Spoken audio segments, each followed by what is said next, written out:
Hello students, कैसे हैं आप लोग? आई होप आप लोगों की पढ़ाई बहुत अच्छी चल रही होगी। देखिए, आज हम लोग भौतिकी संबंधी महत्वपूर्ण आविष्कारों के बारे में पढ़ने वाले हैं, जो आपके आने वाले सभी एग्जामों के लिए बहुत इंपॉर्टेंट है। तो चलिए आइए शुरू करते हैं। देखिए, पहले वैज्ञानिक का नाम है जॉन डॉल्टन। जॉन डॉल्टन ने, आपको पता होगा कि परमाणु की खोज की है। हम लोगों ने ये एनसीईआरटी में भी पढ़ा है, वर्ष भी आप लोग याद कर लेंगे। फिर देखिए, नील बोर या रदरफोर्ड।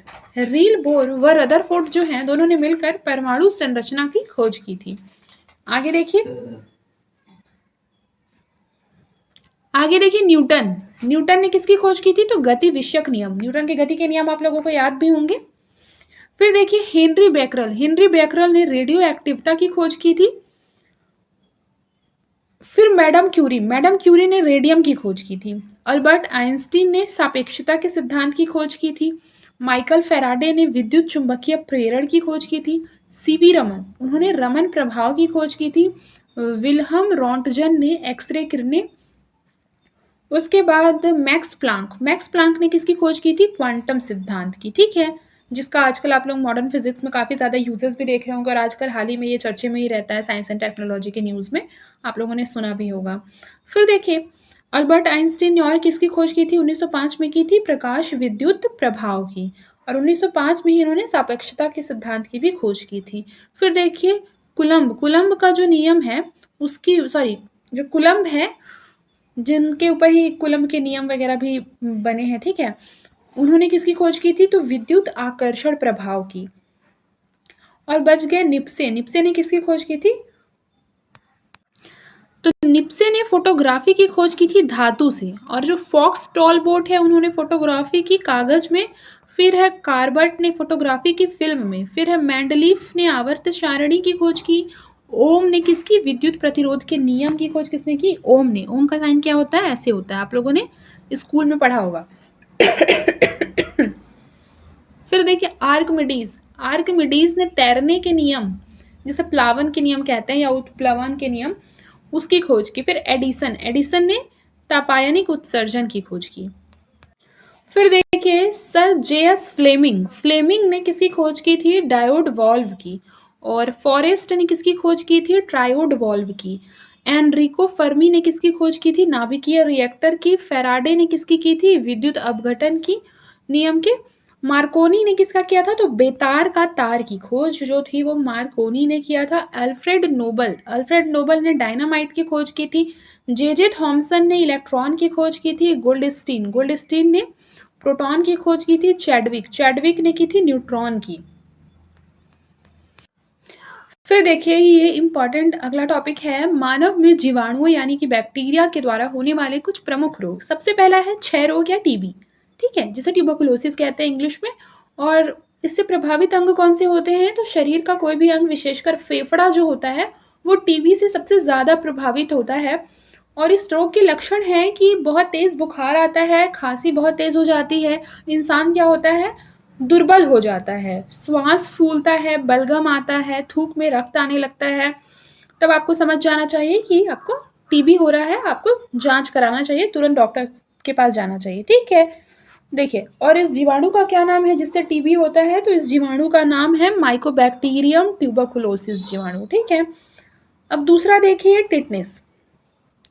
टिटनेस से क्या प्रभावित होता है? तो तंत्रिका तंत्र एवं मांसपेशियां प्रभावित होता है। और इस टिटनेस अगर हो जाए तो उसके लक्षण क्या है? शरीर में झटके लगना, जबड़ा ना खुलना, बेहोशी, ये सभी चीजें होती हैं टिटनेस में, ठीक है। और टिटनेस भी बेसिकली किसके द्वारा होता है? बैक्टीरियल इन्फेक्शन के द्वारा होता है। और कौन सी बैक्टीरिया के द्वारा टिटनेस होता है? क्लॉस क्लॉस्ट्रीडियम टिटेनी। क्लॉस्ट्रीडियम टिटेनी के द्वारा क्या होता है? टिटनेस रोग होता है। फिर देखिए, अगला है भोजन विषाक्तता के द्वारा क्या होता है? बॉट्यूलिज्म। बॉट्यूलिज्म जो होता है एक रोग का नाम है, जो कि हमारे तंत्रिका तंत्र में क्या कर देता है? प्रभाव उत्पन्न करता है एवं श्वास लेने में उसकी वजह से हमें क्या होती है? पीड़ा होने लगती है इस रोग के कारण, ठीक है। और इसका जो लक्षण है वो है कि हमें वोमिटिंग होती है और दोहरी दृष्टि। फिर देखिए, यहाँ पर क्या लिखा हुआ है कि जो बॉट्यूलिज्म होता है वो किसके द्वारा होता है? कौन से जीवाणु के द्वारा? तो क्लोस्ट्रीडियम बॉट्यूलिज्म के द्वारा होता है। क्लोस्ट्रीडियम बॉट्यूलिनम के द्वारा होता है। फिर देखिए मियादी बुखार, जिसे कि हम कहते हैं ना टाइफाइड हो गया है, उसको हिंदी में बोलते हैं मियादी बुखार। फिर देखिए टाइफाइड रोग जो है वो बेसिकली किसको प्रभावित करता है? आंत को प्रभावित करता है।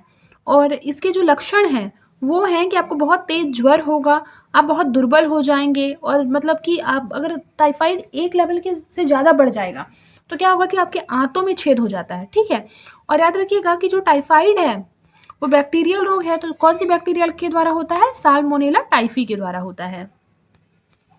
फिर देखिए यहाँ पर निमोनिया लिखा है। निमोनिया से तो फेफड़ा प्रभावित होता है, याद रखिएगा। इसमें क्या होता है ना कि फेफड़ों में संक्रमण होने लगता है, फेफड़ों में जल भर जाता है, और क्या बोलते हैं, बहुत तेज बुखार आता है, श्वास लेने में भी दिक्कत होता है निमोनिया की वजह से। और निमोनिया जो होता है एक बैक्टीरियल इन्फेक्शन है, ठीक है। डिप्लोकोकस न्यूमोनी के द्वारा ये होता है, एक बैक्टीरियल इन्फेक्शन है। फिर देखिए लेप्रोसी, जिसको बोलते हैं ना कुष्ठ रोग, ठीक है।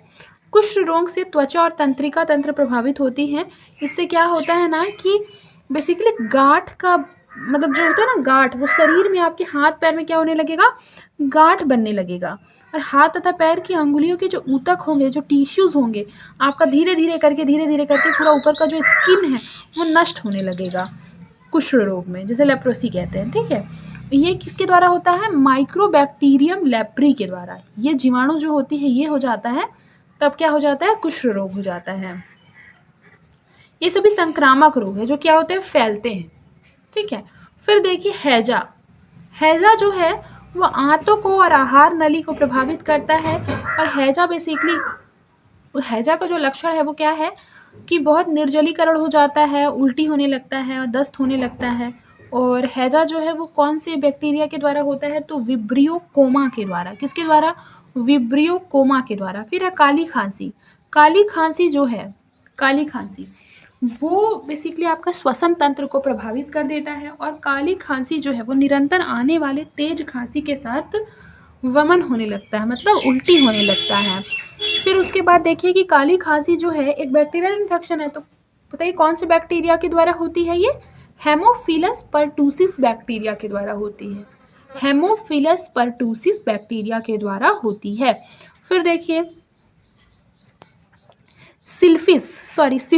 सिफिलिस किस तरीके का रोग है? तो सिफिलिस रोग जो है वह जनन अंग एवं मस्तिष्क तंत्रिका तंत्र को प्रभावित करता है।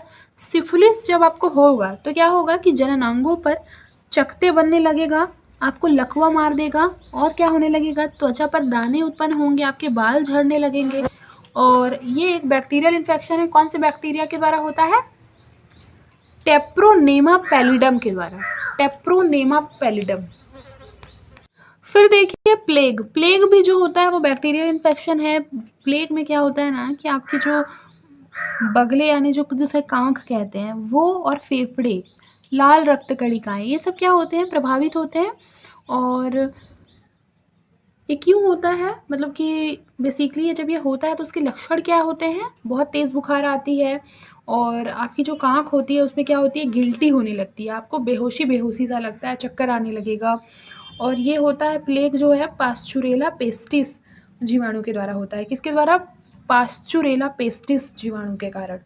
फिर देखिए मेनिनजाइटिस। मेनिनजाइटिस एक रोग है जो कि मस्तिष्क के ऊपर जो झिल्लियाँ होती है एवं मस्तिष्क को प्रभावित करती है। इसके कारण बहुत तेज़ बुखार आता है, बेहोशी होती है, मस्तिष्क की झिल्ली में शोथ या सूजन होने लगता है। और ये निसेरिया मेनिनजाइटिस के द्वारा होता है, निसेरिया मेनिनजाइटिस के द्वारा। फिर है डिप्थीरिया। डिप्थीरिया जो होती है बैक्टीरियल इन्फेक्शन से होती है डिप्थीरिया रोग। डिप्थीरिया जो होती है वो श्वास नली को इम्पैक्ट करती है। किसको? श्वास नली को। और याद रखिएगा इसमें क्या होता है? बहुत तेज़ बुखार आता है, श्वास लेने में दिक्कत होता है, दम घुटता है। और याद रखिएगा कि डिप्थीरिया जो होती है ना बेसिकली उसमें क्या होती है? वो कौन से जीवाणु के कारण होती है? कोरिने बैक्टीरियम डिप्थेरी के द्वारा। कोरिने बैक्टीरियम डिप्थेरी के द्वारा होती है। फिर देखिए मानव में विषाणुओं के द्वारा होने वाले कुछ प्रमुख रोग। तो देखिए पहले तो जो हम लोगों ने पढ़ा वो बैक्टीरिया के द्वारा था, यानी कि वो था किसके द्वारा? जीवाणुओं के द्वारा होने वाले रोग हम लोगों ने पढ़ा। अब हम लोग क्या पढ़ेंगे? विषाणुओं के द्वारा होने वाले रोग पढ़ेंगे। देखिए रोग का नाम है फ्लू या इन्फ्लुएंजा, ठीक है। प्रभावित करता है ये श्वसन तंत्र को। और रोगों के लक्षण हैं ज्वर, शरीर में पीड़ा, सिर दर्द, जुकाम, खांसी। फिर है रेबीज या हाइड्रोफोबिया। रेबीज या हाइड्रोफोबिया जो होता है उसकी वजह से तंत्रिका तंत्र प्रभावित होते हैं। और इसमें क्या होता है, पीड़ा, ज्वर, पानी से अत्यधिक भय लगने लगेगा रेबीज हो जाएगा तो। बेसिकली रेबीज क्यों होता है, पागल कुत्ते के काटने से होता है। फिर एक पम्प्स रोग होता है, सॉरी मम्प्स रोग होता है। मम्प्स रोग होता है जिसे कि गलसुआ कहते हैं। इससे प्रभावित अंग होता है पैरोटिड लार ग्रंथियाँ। और रोगों के लक्षण क्या हैं इसमें कि लार ग्रंथियों में सूजन आ जाता है, अग्नाशय, अंडाशय, वृषण में सूजन आ जाता है, सर दर्द होता है, बांझपन होने का खतरा रहता है गल सुआ से। फिर चेचक या स्मॉल पॉक्स को देख लीजिए, उससे प्रभावित अंग है संपूर्ण शरीर विशेषकर चेहरा और हाथ पैर में हो जाता है।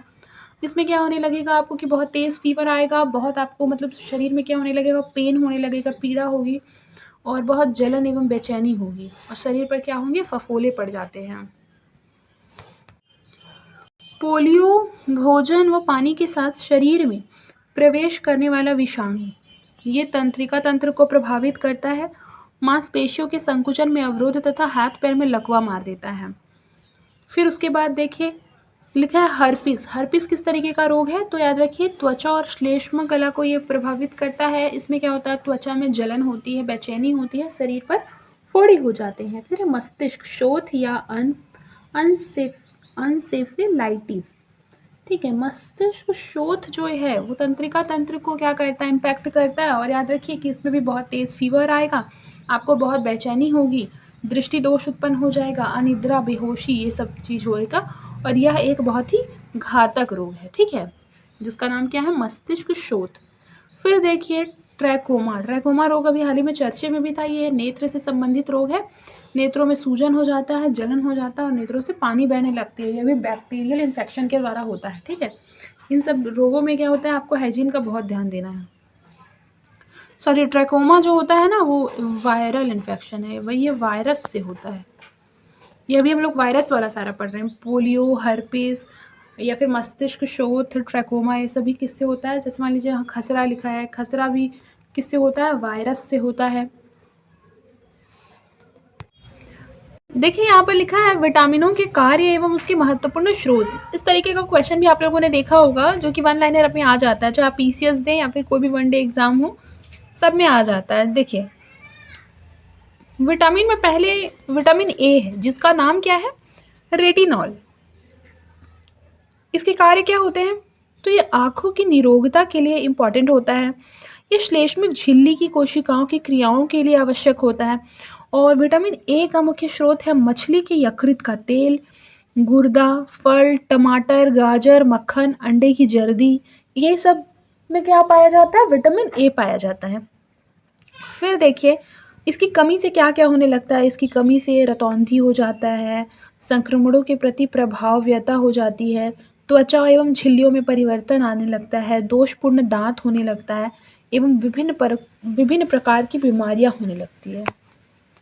फिर देखिए लिखा है थायमीन, B1 थायमीन, वृद्धि, कार्बोहाइड्रेट, उपापचय, नियंत्रण, हृदय तंत्रिका और पेशियों की सक्रियता के लिए आवश्यक होता है B1 विटामिन। और ये बेसिकली बीज वाले अन्न में पाया जाता है, मांस एवं दूध में पाया जाता है, सोयाबीन, मुर्गा, अंकुरित अंडा और फिर ईस्ट इत्यादि में क्या पाया जाता है, B1 विटामिन पाया जाता है, जिसका क्या नाम है, थायमीन नाम है B1 विटामिन का। और इसकी कमी की वजह से क्या हो जाती है, वृद्धि रुक जाती है, भूख और वजन घटने लगता है। और उसके अलावा क्या होता है, तंत्रिका विकास भी रुक जाता है, बेरी बेरी हो जाएगा, थकान होने लगेगा, बदहज़मी होने लगेगा, पेट खराब होने लगेगा। फिर उसके बाद देखिए B2 विटामिन जो है, जिसका नाम क्या है, राइबोफ्लेविन। राइबोफ्लेविन बेसिकली क्या होता है, वृद्धि, त्वचा और मुख की निरोगता और आँखों की सक्रियता के लिए इम्पॉर्टेंट है B2 विटामिन।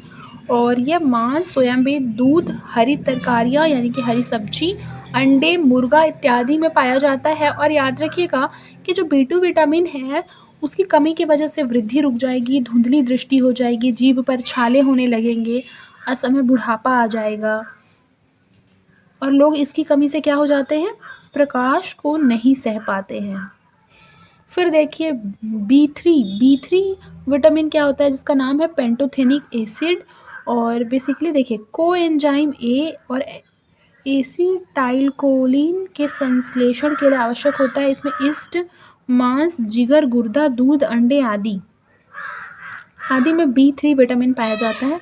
बेसिकली इसकी कमी की वजह से पेशियों में लकवा मार देता है, पैरों में जलन महसूस होने लगता है।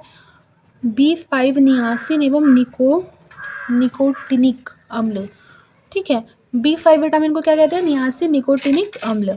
और याद रखिएगा इसकी वजह से क्या क्या होता है? कार्बोहाइड्रेट उपापचय, अमावस्या और आंतों की सक्रियता, तंत्रिका तंत्र की सक्रियता के लिए इसकी क्या होती है? आवश्यकता होती है। और ये किस में पाया जाता है? तो मांस, मूंगफली का मक्खन, टमाटर, पत्ते वाली जो तरकारियाँ होती है, जैसे मान लीजिए पालक हो गया, मेथी हो गया, ये सभी में B5 विटामिन होता है। और इसकी वजह से क्या हो जाता है? जीभ का चिकनापन, त्वचा पर फोड़े फुंसी होने लगते हैं। अगर आपके अंदर B5 विटामिन कम हो जाएगा तो क्या होने लगेंगे? फोड़े फुंसी होंगे, पाचन क्रिया में गड़बड़ी होगी और मानसिक विकार भी उत्पन्न होने लगते हैं, ठीक है। फिर देखिए B12 विटामिन जो होता है, जिसका नाम क्या है? साइनोकोबैलेमिन, और रुधिराणु बनाना, न्यूक्लिक अम्ल के लिए संश्लेषण के लिए इसका यूज़ होता है। और याद रखिएगा कि यकृत आदि में ये पाया जाता है। और रुधिर की कमी का होना, इसकी वजह से क्या हो जाएगा? अगर आपके अंदर B12 कम हो जाएगा तो आपके अंदर रक्त कम होने लगेगा। फिर है एस्कॉर्बिक अम्ल, विटामिन सी को क्या बोलते हैं? एस्कॉर्बिक अम्ल बोलते हैं। जिस तरीके के विटामिन ए को हम लोगों ने रेटिनॉल बोला था, बिल्कुल वैसे ही विटामिन सी को हम लोग एस्कॉर्बिक अम्ल बोलते हैं। और याद रखिए कि मजबूती, मसूड़ों की निरोगता एवं घाव भरना इत्यादि। फिर देखिए नींबू, संतरा, नारंगी, टमाटर, पत्ती वाली तरकारियाँ, आंवला, खट्टे पदार्थ इत्यादि जो होते हैं वो इसमें क्या पाया जाता है? विटामिन सी पाया जाता है खट्टे पदार्थ में।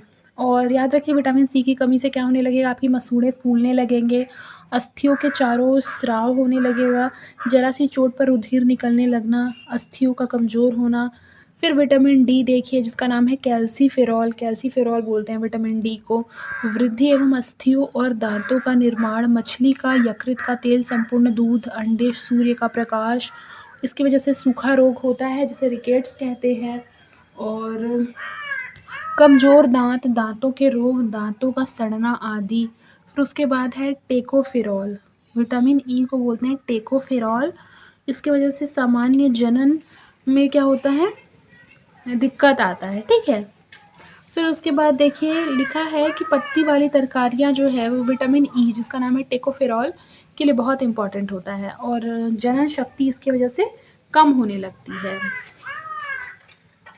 फिर देखिए विटामिन के, जिसका नाम है फिलोक्विनोन जो है वो हरी तरकारियों में पाया जाता है, टमाटर, इन सब चीज़ों में पाया जाता है। और इसकी वजह से अगर विटामिन के की आपके अंदर कमी है तो आपका क्या हो जाएगा? आपके शरीर में ऐंठन होगी और जो रक्त का जो स्राव है वो होने लगेगा।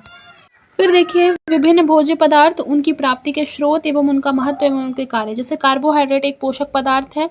रासायनिक पदार्थ क्या है? तो C6H12O6 कार्बन, हाइड्रोजन एवं ऑक्सीजन से मिलकर बना होता है। फिर देखिए जैविक प्राप्ति का स्रोत कार्बोहाइड्रेट का है दूध एवं शहद। और वनस्पति की प्राप्ति के स्रोत में आ जाएगा कि कार्बोहाइड्रेट किस में होता है? तो चावल में, गेहूँ में, चुकंदर में, खजूर में, मक्का में, ये सब में कार्बोहाइड्रेट होता है। और इसकी महत्व है कि इससे शक्ति और ऊष्मा मिलती है। फिर देखिए प्रोटीन जो है वो बेसिकली अंडा, दूध और मांस में होता है। सभी दलहनों और जौ, गेहूँ, बादाम, सोयाबीन से सबसे अधिक प्रोटीन मिलता है। याद रखिएगा जितनी भी दालें होती हैं उससे क्या होता है? प्रोटीन मिलता है। और इनसे शरीर की नई कोशिकाओं का निर्माण होता है प्रोटीन से। अगर आपके अंदर प्रोटीन की कमी है तो नई कोशिकाएं निर्माण होना बंद हो जाएंगी। वसा बेसिकली उसका रासायनिक संगठन ऐसा है, ठीक है, देख लीजिए C6H12O6 कार्बन, हाइड्रोजन, ऑक्सीजन। और मछली, दूध, घी, मक्खन, मांस में होता है। और सभी तिलहनी पौधों में भी होता है। इनसे भी शरीर को ऊष्मा ही मिलती है, वसा से। विटामिन ए, रेटिनॉल, मछली, ये सब मैंने आपको बताया है। दूध, मक्खन, अंडा ये मैंने आपको ऊपर ही पढ़ाया है, ठीक है। याद रखिए विटामिन ए में कैंसर रोधी विटामिन है, ठीक है, इस चीज़ को याद रखिएगा, ये इंपॉर्टेंट है, ठीक है। कैंसर रोधी विटामिन है। विटामिन B1, ये बेसिकली क्या, इसका नाम क्या है? थायमीन है। और ये मांस, अंडा, हरी सब्जियों में पाया जाता है। इसकी कमी से बेरी रोग होता है। विटामिन B1 से, विटामिन B2 से बौनापन आ जाता है। विटामिन B3 से बदहज़मी होने लगती है। निकोटिक से बेसिकली क्या होता है ना कि पेलाग्रा नामक एक रोग होता है, और निकोटिक से बचने के लिए मछली और मांस और मटर, हरी सब्जियां इत्यादि खाना चाहिए। और विटामिन B6 देख लीजिए, ये भी होता है अंडा एवं मांस, अंकुरित अनाज, हरी सब्जियों में। और विटामिन B6 की अगर आपके अंदर कमी है तो आपको किसी भी तरह का स्किन रोग हो जाएगा। फिर विटामिन B12 की कमी से आपको मैंने बताया था, इससे अरक्तता होने लगती है, यानी कि जो ब्लड का लेवल है शरीर में वो कम होने लगता है। फिर देखिए रासायनिक पदार्थों के व्यापारिक एवं रासायनिक नाम एवं सूत्र। देखिए व्यापारिक नाम, रासायनिक नाम एवं सूत्र। सबसे पहले देखिए साधारण नमक। साधारण नमक जो है उसका रासायनिक नाम क्या है? Sodium chloride. फिर है Chile saltpetre. Chile saltpetre का नाम है सोडियम नाइट्रेट। फॉर्मूला देख लीजिए NaNO3। फिर है सुहागा। सुहागा का रासायनिक नाम है बोरेक्स। बोरेक्स का फॉर्मूला देख लीजिए, याद भी कर लीजिएगा, समटाइम्स पूछ लेता है। खाने का सोडा बचपन से पढ़ रहे हैं, NaHCO3, सोडियम बाइकार्बोनेट। धोवन सोडा का सोडियम कार्बोनेट। कास्टिक सोडा का sodium hydra oxide. Caustic soda का सोडियम हाइड्रा ऑक्साइड। नीला थोथा का कॉपर सल्फेट है, जिसे तूतिया भी कहते हैं। कॉपर सल्फेट को क्या कहते हैं? तूतिया। फिर देखिए उजला थोथा। उजला थोथा जो है बेसिकली वो जिंक सल्फेट होता है, और नीला थोथा होता है कॉपर सल्फेट। और याद रखिएगा कि उजला थोथा को सफ़ेद कसीस कहते हैं। हरा कसीस फेरस सल्फेट, हरा कसीस संगमरमर, कैल्शियम कार्बोनेट। कली चूना, कली चूना होता है कैल्शियम ऑक्साइड। भखरा चूना कैल्शियम हाइड्रो ऑक्साइड। फिर देखिए सिंदूर मर्क्यूरिक सल्फाइड। फिर है शोरा पोटेशियम नाइट्रेट। फिर है शोरे का अम्ल नाइट्रिक एसिड, और नमक का अम्ल हाइड्रोक्लोरिक एसिड। फिर देखिए गंधक अम्ल सल्फ्यूरिक एसिड और H2SO4। उसके पश्चात है नौसादर अमोनियम क्लोराइड NH4Cl। फिर है laughing gas nitrous oxide N2O। Laughing gas किसे कहते हैं? ये भी क्वेश्चन PYQ में काफ़ी बार आया है, तो नाइट्रस ऑक्साइड को। नौसादर याद रखिएगा, अमोनियम क्लोराइड नौसादर होता है, और गंधक का अम्ल जो होता है वो सल्फ्यूरिक एसिड होता है। जिप्सम कैल्शियम सल्फेट को जिप्सम कहते हैं। कैल्शियम सल्फेट को जिप्सम कहते हैं। फिर है शुष्क गैस ठोस कार्बन डाइऑक्साइड, फिटकरी पोटेशियम एल्यूमिनियम सल्फेट। फिर है गैलेना लेड सल्फाइड। फिर है TNT ट्राई नाइट्रोटालुइन। उसके बाद है कास्टिक पोटास पोटेशियम हाइड्रोक्साइड, विरंजक चूर्ण bleaching powder, plaster of Paris calcium sulphate of hydrate, salt cake sodium sulphate, Glauber लवड़ ये सोडियम सल्फेट होता है। बालू क्या होता है? सिलिकॉन ऑक्साइड, जिसे कि SiO2 कहते हैं। लेड सल्फाइड को गैलेना बोलते हैं, ये याद रखिएगा, और फॉर्मूला भी देख लीजिए लेड सल्फाइड PbS। फिर देखिए अम्लराज बेसिकली हाइड्रोक्लोरिक अम्ल के साथ HNO3 मिलाएंगे तो क्या बनेगा? अम्लराज भारी जल ड्यूटेरियम ऑक्साइड D2O, श्वेत पोटास पोटेशियम क्लोरेट, हाइड्रोजन पराऑक्साइड। उसके बाद देखिए हाइड्रोजन पराऑक्साइड का सूत्र H2O2। फिर है चाइनीज श्वेत zinc oxide hypo, sodium thiosulphate, marsh gas methane. उसके बाद अल्कोहल इथाइल अल्कोहल, चीनी सुक्रोज का फार्मूला देख लीजिए C12H22 और O11। जिंक ऑक्साइड को हम क्या कहते हैं बताइए? जिंक ऑक्साइड का नाम क्या है? तो चाइनीज श्वेत। फिर देखिए कुछ मिश्र धातुओं के नाम देख लीजिए। मिश्र धातु शोल्डर का संगठन है टीन और लेड। ये टांका लगाने में काम आता है। शोल्डर टांका लगाने में, जैसे कि कट हो जाता है ना, तो बहुत से देखिएगा डॉक्टर लोग टांका लगाते हैं, बिल्कुल उसमें, ठीक है। टीन और लेड से बना होता है शोल्डर। फिर है कांसा बना होता है कॉपर और टीन से, जिसका यूज होता है बर्तन एवं मूर्तियों को बनाने में। फिर है टाइप मेटल का यूज होता है टीन, लेड, एंटीमनी, छपाई कला में इसका यूज होता है, इससे मिलकर ये बना होता है, ठीक है। ब्यूटर टीन और लेड से मिलकर बना होता है, बर्तन बनाने में इसका यूज होता है। फिर है बेल मेटल। जो बेल मेटल होता है वो कॉपर और टीन इससे बना होता है, और घंटे एवं पुर्जे बनाने के काम आता है। गन मेटल होता है कॉपर, टीन और जिंक, इससे बंदूकें, हथियार, मशीनें के पुर्जे बनते हैं। पीतल कॉपर और जिंक, तार, मशीनों के पुर्जे, बर्तन। एल्यूमिनियम ब्रांज कॉपर एल्यूमिनियम सिक्के सस्ते आभूषण। जर्मन सिल्वर कॉपर जिंक और निकिल बर्तन मूर्तियां बनाने में। फिर है कॉन्स्टेंटन कॉपर और निकिल तार विद्युतीय यंत्र बनाने में। फिर है डेंटल मिश्र धातु सिल्वर मरकरी जिंक टीन दांतों को भरने में। फिर देखिए एलनिको आयरन एल्यूमिनियम और निकिल से मिलकर बना होता है एलनिको। एलनिको आप नाम से स्पष्ट है कि एल्यूमिनियम तो होगा ही, ठीक है। और एलनिको जैसे निको आ गया ना तो आप लोग निमोनिक्स याद कर सकते हैं कि इसमें निकिल भी होगा, ठीक है। और आयरन याद कर लीजिएगा, इससे बेसिकली स्थायी चुंबक बनाया जाता है एलनिको। फिर है मैग्नीशियम, मैग्नीशियम नाम से स्पष्ट है मैग्नीशियम होगा। और लियम यानी एल्यूमिनियम, ठीक है, ये हो जाएगा।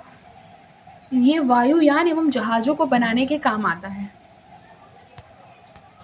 देखिए आज के लिए बस इतना ही, मिलते हैं नेक्स्ट क्लास में, तब तक के लिए अपना ख्याल रखें और मन लगाकर पढ़ाई करते रहें।